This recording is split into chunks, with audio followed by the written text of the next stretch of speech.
Elon? Thanks, Martin. So just to recap, 2021, it was a breakthrough year for Tesla and for electric vehicles in general.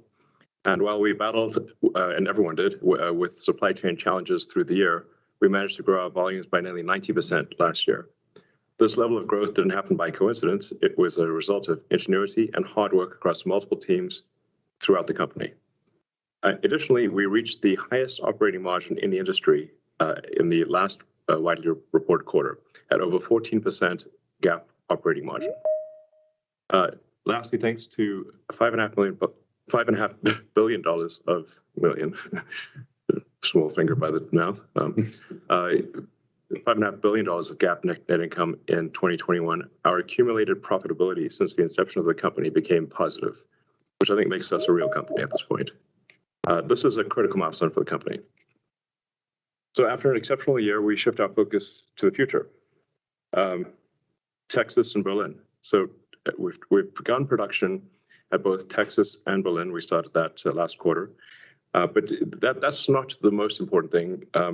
We're focused more on when to get to volume production and when can we deliver cars to customers.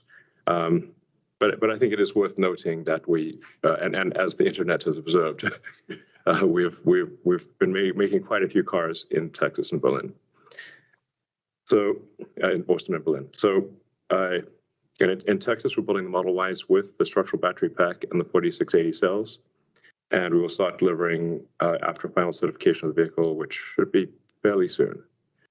Capacity expansion will continue through maximizing output of each factory and building new factories in new locations in the future.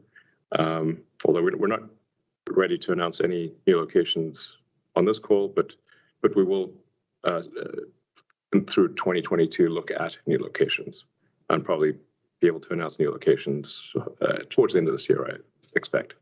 So in 2022, supply chain will continue to be the fundamental limiter of output across all factories. So the chip shortage, while better than last year, is still an issue. Yeah, so that's there are multiple supply chain challenges.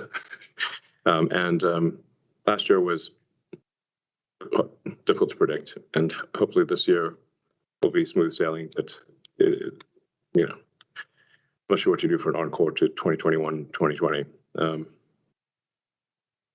But nonetheless, we do expect significant growth in 2022 over 2021. Comfortably above 50% growth in 2022. Full self-driving. So over time, we think full self-driving will become the most important source of profitability for Tesla. Actually, if you run the numbers on robotaxis, it's kind of nutty. It's nutty good from a financial standpoint. And I think we're completely confident at this point that it will be achieved. My personal guess is that we'll achieve full self-driving this year.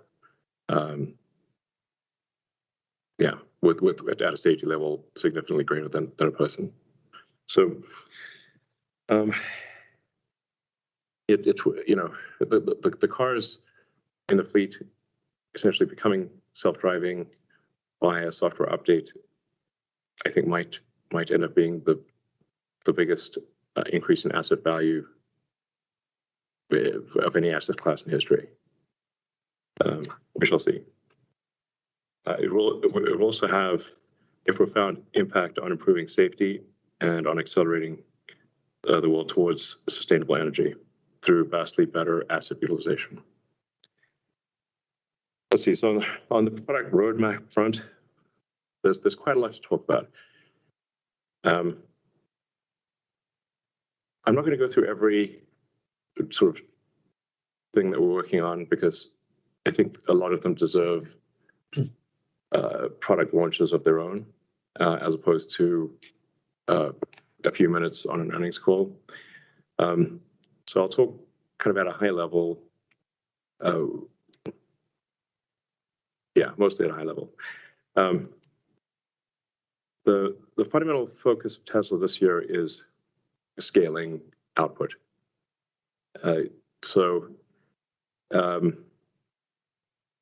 Both last year and this year, if we were to introduce new vehicles, our total vehicle output would decrease. This is a very important point that I think a lot of people do not understand.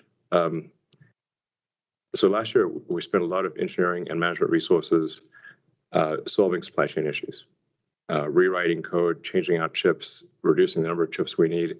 That was chip drama central.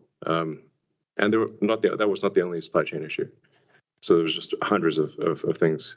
And as a result, we were able to grow almost 90% while I believe almost every other manufacturer contracted last year. So that's a good result. But if we had introduced, say, a new car last year, our total vehicle output would have been the same because of the constraints, the chips constraints particularly. So if we'd actually introduced an additional product, that would then require a bunch of attention and resources on that increased complexity of the additional product, resulting in fewer vehicles actually being delivered. And the same is true of this year. So we will not be introducing new vehicle models this year. It would not make any sense because we will still be parts constrained. We will, however, do a lot of engineering and tooling and whatnot to create those vehicles, the Cybertruck, Semi, Roadster, Optimus, and be ready to bring those to production, hopefully next year. That is most likely.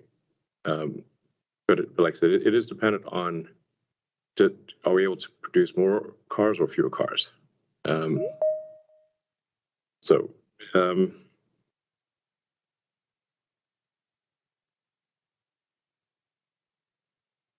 terms of priority of products, I think